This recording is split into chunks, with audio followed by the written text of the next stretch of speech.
po yung madalas nating sabihin na lahat na kagaguhan, kawalang hiyaan ng mga puon na itong mga diehard, ipapasa yan sa ibang tao.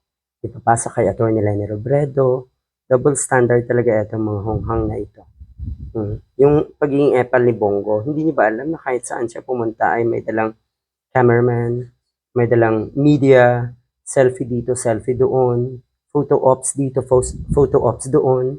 O ayan, kumalat kasi yung, at pinag-usapan ng mga kababayan natin, yung pagsakay na naman ni Atty. Leni Robredo ng bus, na usual naman yung ginagawa at hindi bago. At malala itong mga diehard sa pambabatikos dahil malapit na daw ang eleksyon, ang layo-layo pa po ng eleksyon.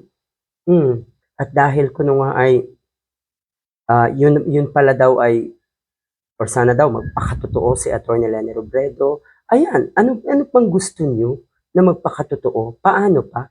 Kung ang nakikita nyo at hindi nyo matanggap ay ang totoong Atty. Leni Robredo na napakalayo sa puon nyo.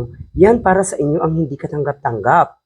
Dahil siguro alam nyo rin na ang pagbati ko sa mga mabubuting gawain ay hindi maganda. Pero doon pa rin kayo humahantong.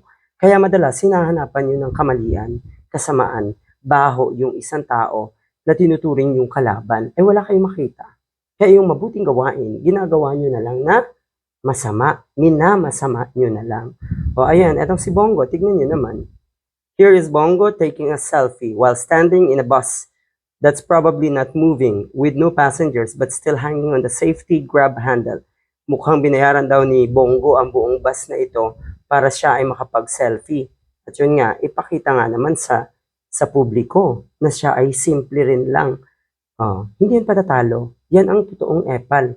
Hindi patatalo kay Atty. Leni Robredo. Dear DDS, kailangan ba talagang kuhanan ng picture yan?